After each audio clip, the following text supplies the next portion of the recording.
One thing you may not know about Holistiplan is a lot of us, including me, are theater nerds, community theater nerds. And I wanted to show you a place that's really special to a lot of us, the theater company of Bryan College Station. I'll give you a little tour of the place because we have a show today. I'm in a show today. And at the end, I can talk about how community theater could be valuable to you personally and also to your business, the way it's been valuable to our business here at Holistiplan. Let's take a look inside. Okay, here we are inside. Our theater used to be inside of a mall. It was a 3-screen movie theater. And this here is now like our outer lobby with some chairs and stuff and a little temporary stage.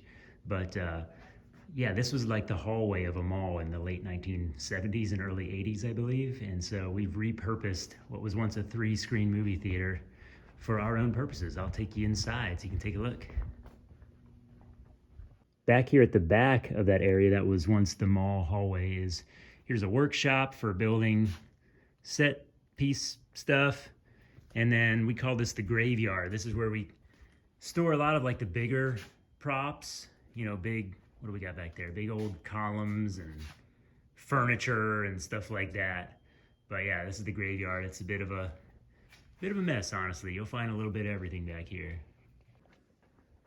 All right, I'm taking you through. This is like where our costumers work, and this is the first of the three theaters. This is called we call this the Yellow Theater. I think you see in the back, very far back, there's a yellow curtain that used to be the screen. And I don't know if you can see in this picture, but it's a sloped floor. And this room, though, is where we keep all of our costumes. The show I'm in at present is set in the early 1900s, and we had plenty of costumes we could choose from. Let me actually turn around and I'll show you. Let's point back up the hill towards where the projection booth would have been. Again, when this was a movie theater. But yeah, this is all of our costume storage. This theater does, let's see, 6 music. We only do musicals here, and we do 6 musicals a year. So I've only ever acted in musicals. I've done like 15 shows here. Let me show you the next theater, the Red Theater. Oh yeah, here's a bunch of props and stuff. If we ever want to have glassware on stage, we've got a place for it. Here's what we call the Red Theater. And this wooden stuff on the right-hand side is where we built our dressing rooms. Peek inside the men's dressing room. A lot of costume storage stuff in here, shoes and hats and junk like that. Above all this area is where we keep all of our props. Up here, also in the Red Theater, is where people do makeup and stuff like that and taking care of wigs. And one of our traditions here is we'll make a mural for each of the shows that we do, and then everyone in the cast signs it. This mural here is from when we did Spamalot. Somewhere is my name on there. I don't know where it is. Oh, there it is up there. Roger Pine, Sir Robin. There we go. All right, let's walk through the back hallway, and then I'll show you our main stage. So remember, it was a 3-screen movie theater. All right, I'm coming out into our main stage from backstage. This theater seats about 240, I believe. We generally have a live orchestra, which is usually pretty rare for community theaters, but they do an excellent job. We bring in professional musicians. This is the stage preset for a show we're doing this afternoon called A Gentleman's Guide to Love and Murder. But yeah, here's the main stage, and let me just show where the projection booth is. What was once the projection booth is now where our lighting people sit. There you can see a spotlight there on the left, and then back in the upper right-hand corner is where our sound person works. But there it is. Yeah, we call this like the Blue Theater, although there's nothing blue here anymore. But yeah, this is the main stage where all the magic happens. Well, I'm back in the office. I filmed that last weekend on Saturday afternoon before our Saturday matinee. It was about an hour and a half before that show took place. The show was wrapped, so we closed on Sunday. After 3 weekends of shows, we do 4 shows per weekend, so we did 12 in total. But it's all done, sadly. I'm gonna miss it. But I wanted to show you around our theater because it's a place that's really important to Holistiplan. A lot of the people you've interacted with at Holistiplan probably have some connection to that theater. I'd say 1/4 to 1/3 of our total staff is involved in some way in theater, either in that one or in other ones in other parts of the country. We have actors, we have crew, stage managers, costumers, choreographers, and we share that love for live theater. And a lot of us have done productions together, and so that's an experience that we share together. At the outset of the video, I suggested that you personally and your business could benefit from getting to know your local theater. So I'll try to make that case here. First of all, you. And I think just generally, level one is if you can just go see a production, get a season ticket for you and some friends of yours. It's such a unique art form. It's an art form that is built on constraints, right? I mean, you saw the place.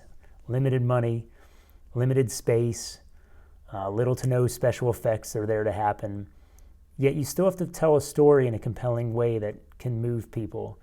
And that's what generates creativity, right? Scarcity and constraints is what allows us to be more creative, to find a way to thrive in those constraints. And that's a good reminder for us because that's true in our lives, and it's especially true in the world of business.